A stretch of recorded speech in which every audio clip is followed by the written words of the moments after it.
Hillary Clinton was appointed Secretary of State, her Senate seat was filled by Gillibrand, who quickly distinguished herself. She was instrumental in passing the 9/11 First Responders Bill and repealing the military's Don't Ask, Don't Tell policy. But you may have been reading more about it recently because her personal life was touched deeply by the recent tragedy in Tucson. And the senator just left the bedside of her dear friend, Congresswoman Gabrielle Giffords. Please welcome the junior senator of New York, Gillibrand.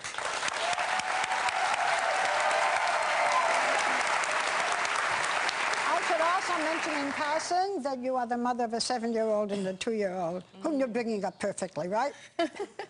Well, yes, they're wonderful children. And Henry's the 2-year-old and Theo is the 7-year-old. And they love trains, they love trucks, anything with wheels.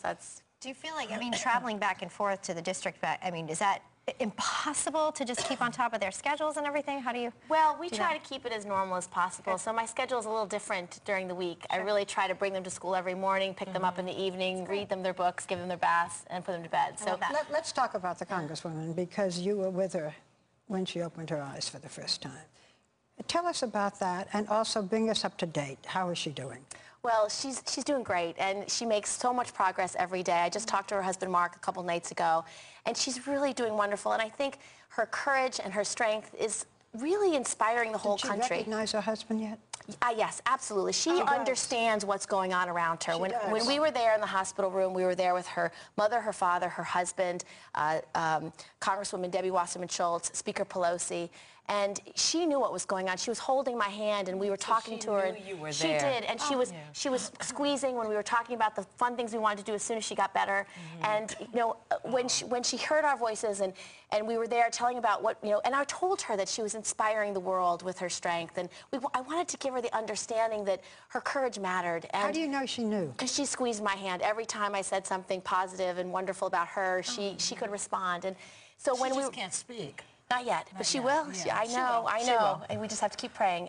When I was speaking to her, she began to flutter her eyes, and that's what her husband nearly leaped across the bed, and he just looked at her and said, Gabby, open your eyes, open your eyes. And then she opened her eyes, and then he said, can you see me, can you see me? And he literally was just willing her across the finish line. He was just saying, you know, his love for her is just extraordinary, and that's what makes them such a beautiful couple, because they love each other so much. And he's incredible. I mean, he's an astronaut. He's going to lead the next space shuttle. He's not only brilliant and interesting, but he truly loves Gabby, and that love was so ever present in that room. It's so important to recovery. I mean, we hear so many stories like that. You know, this was a tricky incident because it became incredibly politicized and controversial. Last week, Sarah Palin defended herself against the false accusations linking her somehow to the Tucson killer. She used the term anti-Semitic slur, blood libel. What are your thoughts on her comments? I mean, certainly she had a right to say defend herself, but should she have gone that far? Well, I don't think the comments were helpful, and I think they were inappropriate. But that being said, this is a call to action for all of us as leaders, for her, for me, for everyone who represents different constituents in America. We have to be better than we are. And I loved what President Obama said in his speech in Tucson. He said, we have to live up to the aspirations, the expectations of our children. Absolutely. And he used Christina Green's life as a metaphor for all of our nation's children. And I think that was so important. I think, so it's an opportunity for all of us to bring each other together so we can get to the tough issues. I understand that at the State of the Union address, you are pushing for bipartisan seating. Yes. So that, you know, usually you have the Republicans on one side and the Democrats on the other. Fantastic idea. And it's a visual cue for bipartisanship. Are they going to go for it, do you think? Yes. Many of us, we're just going to do it. We're just going to go down and sit where we want to sit. We're just going to do it. When they say, you know, you're in my seat, get out of my seat. There's no seats. First of all, everyone can sit where they want. So it's just tradition. The Democrats are going to sit in the Republicans. So we're just going to go down the aisle, and instead of me going left, I'm going to go right. Instead of them going right, they're going to go left. So a lot of us are going to do it. And it's just an image. It's a symbol of what is possible. And you know, for all the things we've been working on, bipartisanship really does matter. When we were able to finally get the 9/11 health bill done, that was because it was a bipartisan effort. Don't ask, don't tell. You know what? Bipartisan effort. You're still going to have voices, radical voices from the left and the right. That doesn't mean that Congress has to be like that. That's what the American people don't want that. We can shoot our mouths off in the press. that's not your job, right, in my opinion. The American people want results. Exactly. So get to work, all of you out there. Exactly. Yeah, let Sarah Palin say what she wants. Run for office.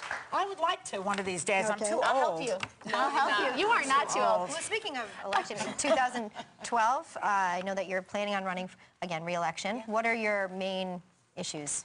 Well, we have to work on the economy. The biggest issue right now, when I travel in New York, every family I talk to, every small business owner, people are struggling, and we have a 10% unemployment rate, and that means that far more people are out of work, because when the real unemployment rate's at 10%, it means, when the stated unemployment's at 10%, real unemployment's higher. Yeah. You're talking about families who can't, do the things they need to do for their children, whether it's education or healthcare. So we have to create those jobs. We've got to get money into small businesses, tax cuts for small businesses. That's the number one issue.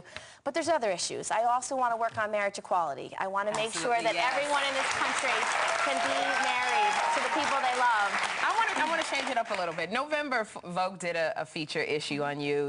They did a spread. You looked fantastic. So I have to say, did it bother you at all when Senate Majority Leader Harry Reid said you were the hottest member in Congress? No. Did it bother you? He's the hottest member in Congress. He was trying to be sweet. He was trying to be nice and funny, actually. But Harry Reid's an extraordinary man, and he really helped in both the 9/11 bill and Don't Ask, Don't Tell. In the 9/11 bill, he helped bring the senior Republicans to the room to negotiate, to bring us over the finish line, as did Senator Schumer. He was an extraordinary closer in that issue. And on Don't Ask, Don't Tell, it was Harry Reid who very early on wrote a letter to the president and said, we want you to repeal Don't Ask, Don't Tell. And that really set us up for, the president put it in his State of Union address. It allowed for, Chairman Levin agreed immediately to hold a hearing. And so we were able to create the testimony and the record to repeal that very corrosive policy. But looking at you, you are pretty hot. But also, and this is coming from a woman. And so are you. Lesbian alert. But also everyone, people can see why you are filling the Secretary of State. Filling the Secretary of State seat, and why you are running again. You and I go back a long way now, and I'm very proud of you. Barbara was one of the nicest people to me. When I was first appointed, she invited me to her home, and she had this beautiful dinner party of all these fabulous friends of hers, and it was one of the kindest, sweetest things anybody did at that time, when most people had no idea So I'm totally responsible for her. If you're a Republican, don't put that on me. Our thanks to Senator Kirsten Gillibrand. Thank you for being with us today. Our prayers are with your colleague. Yeah, thank you. We'll Please be all right pray for back her. with a very